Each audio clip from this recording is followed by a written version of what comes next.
Olá, pessoal. Vamos dar continuidade aqui sobre o nosso tema de hemotransfusão. A gente já viu como é o processo de obtenção dos diversos tipos de hemocomponentes e hemoderivados, as principais indicações de transfusão, né, no paciente grave. E agora a gente vai falar algumas situações específicas desse perfil de paciente, né? Geralmente pacientes politraumatizados, pacientes em terapia intensiva. Então, a nossa transfusão, ela tem uma indicação de acordo com o tempo, né?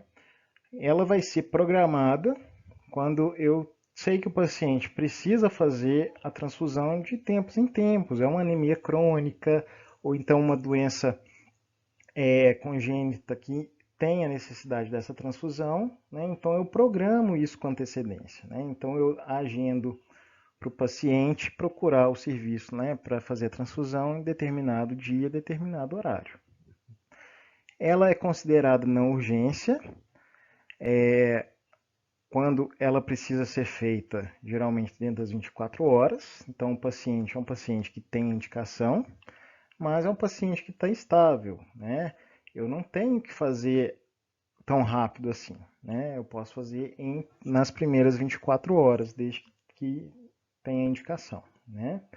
Ela vai ser urgente quando o quadro clínico do paciente é estável ou está iniciando uma instabilidade, né?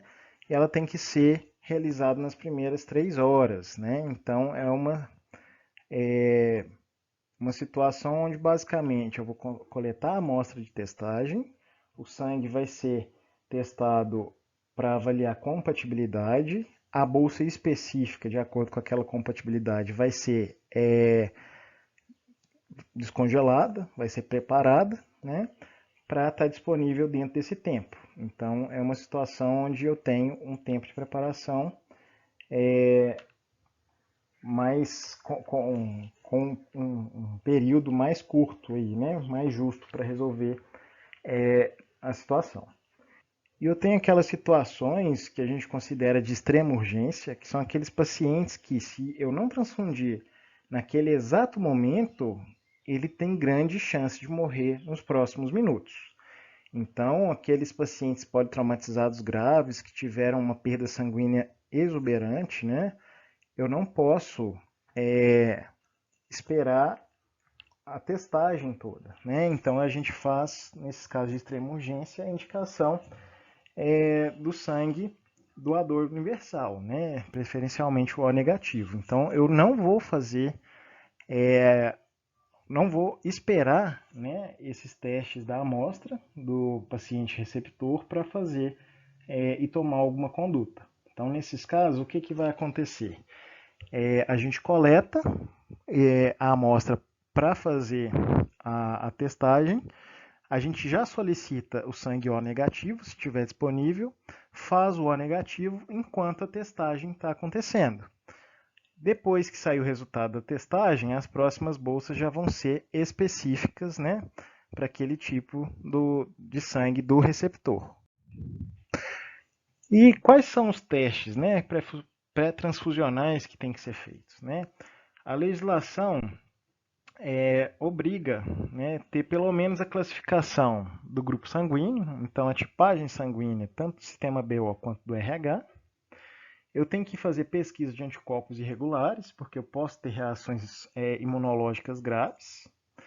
E eu tenho que fazer a testagem dessa compatibilidade em todas as bolsas, né? Não é só pegar o sangue do paciente e falar que ele é B negativo, não tem anticorpos regulares, eu posso pegar todas as bolsas de B negativo. Não, eu tenho que testar bolsa por bolsa que vai para aquele paciente.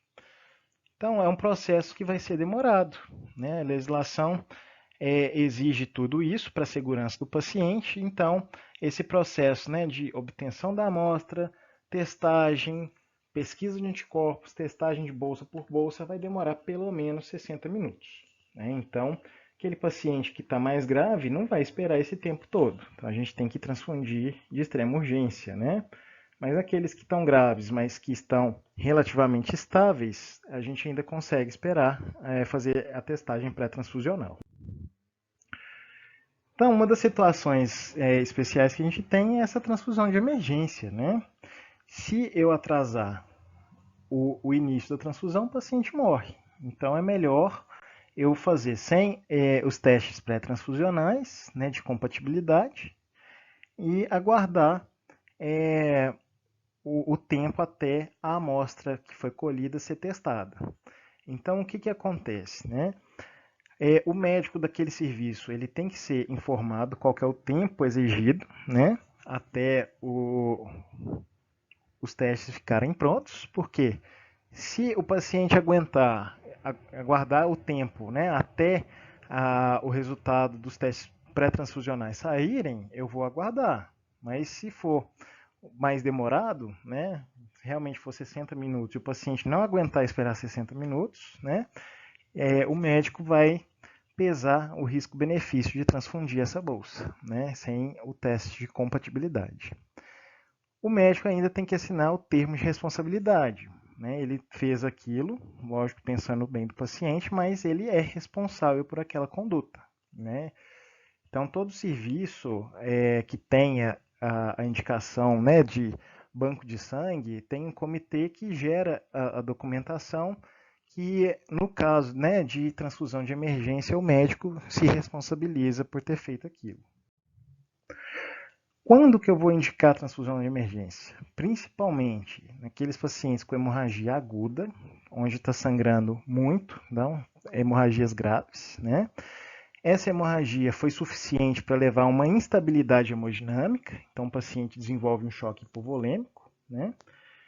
E se eu não fizer nada, né, do ponto de vista transfusional, então eu já fiz tudo de tratamento clínico, já fiz reposição de volume, mas ele continua sangrando, está precisando agora melhorar o transporte de oxigênio, resolver o distúrbio de coagulação, né? Então a mortalidade e morbidade é alta e o tratamento tem que ser imediato, porque a duração, né, prolongada dessa hipovolemia vai gerar uma hipotensão e uma hipoxemia grave.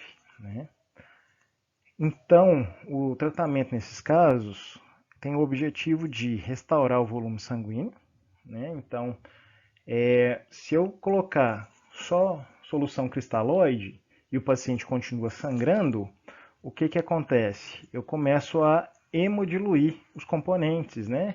Então, a quantidade de hemácias vai estar diluída, consequentemente, menor hemoglobina, menor transporte de oxigênio, os fatores de coagulação e do complemento vão estar reduzidos, né, causando os distúrbios de coagulação.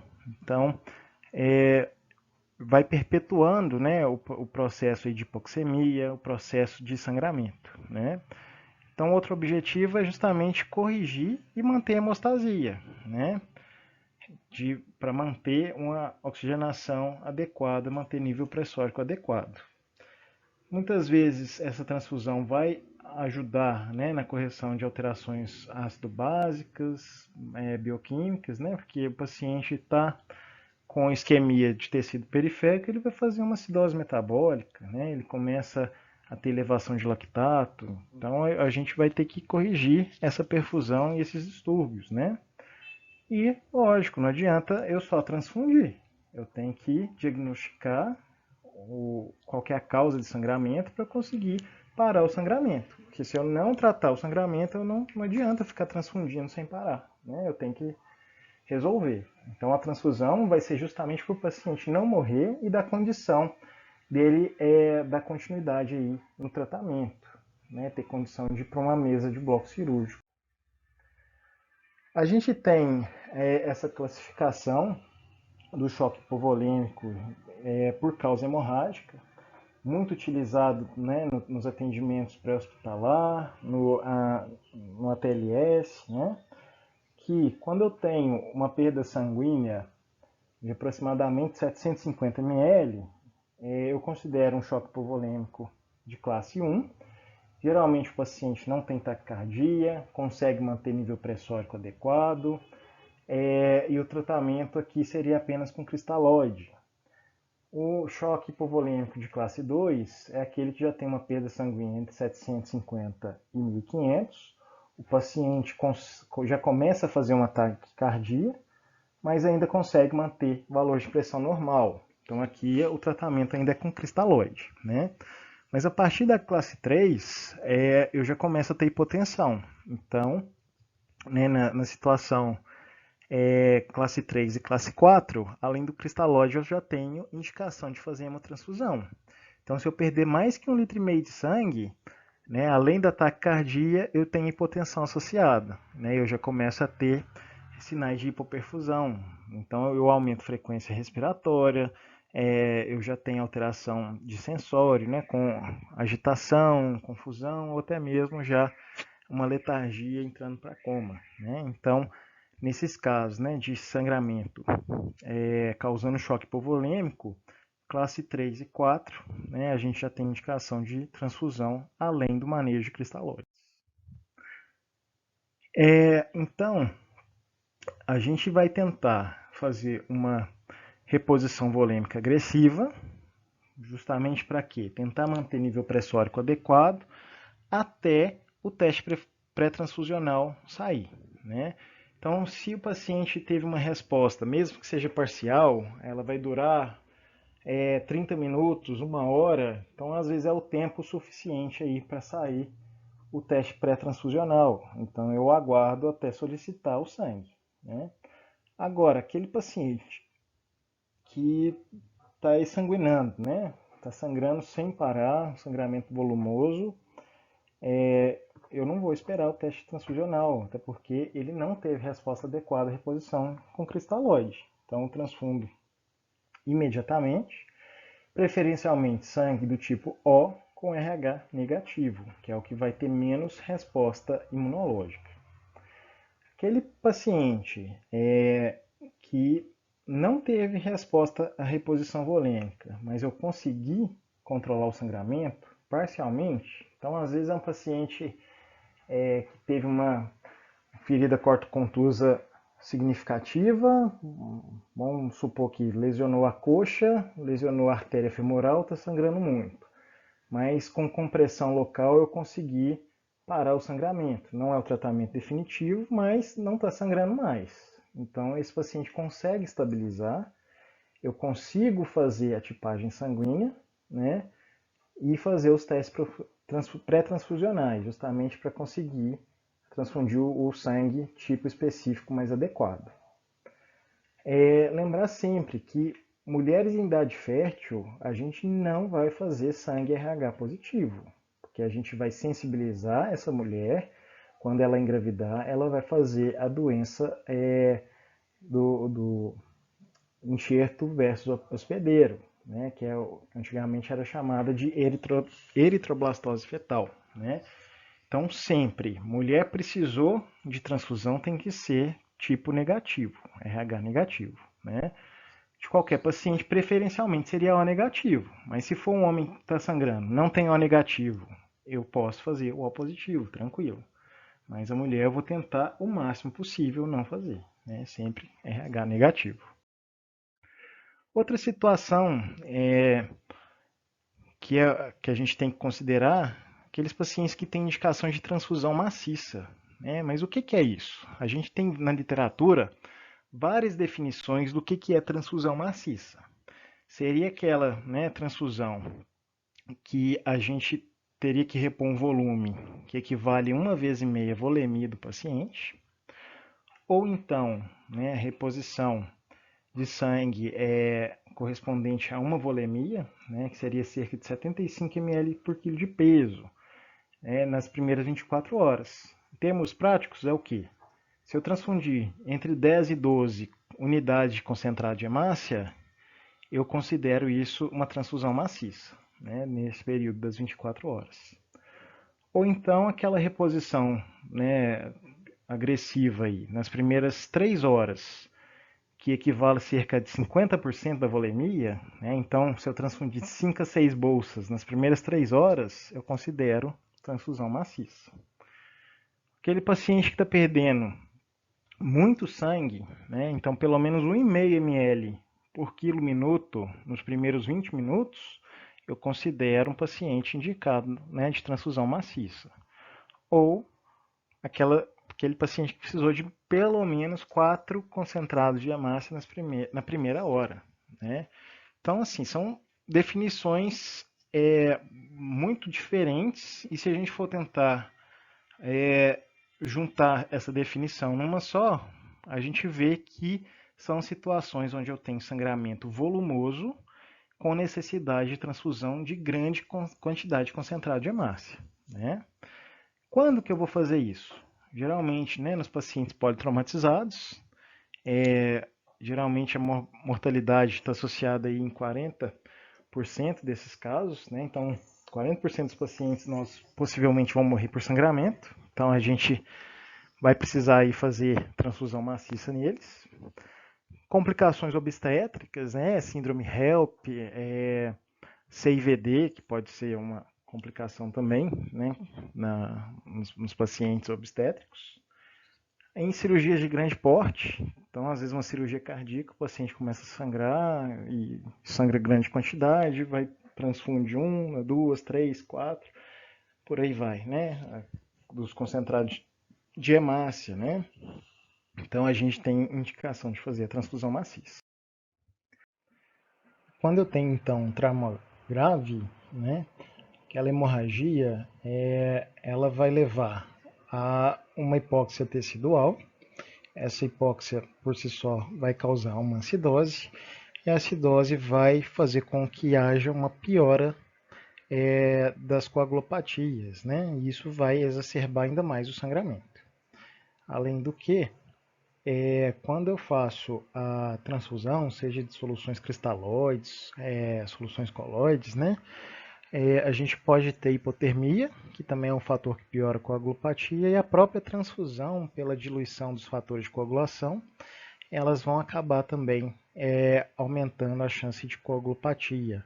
E isso por si só mantém um ciclo também que vai manter e perpetuar essa hemorragia.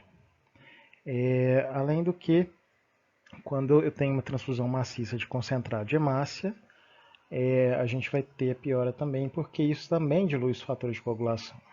Então, coagulopatia, hipotermia e acidose metabólica são fatores que pioram o prognóstico desses pacientes, né? Que é o que a gente chama de tríade letal.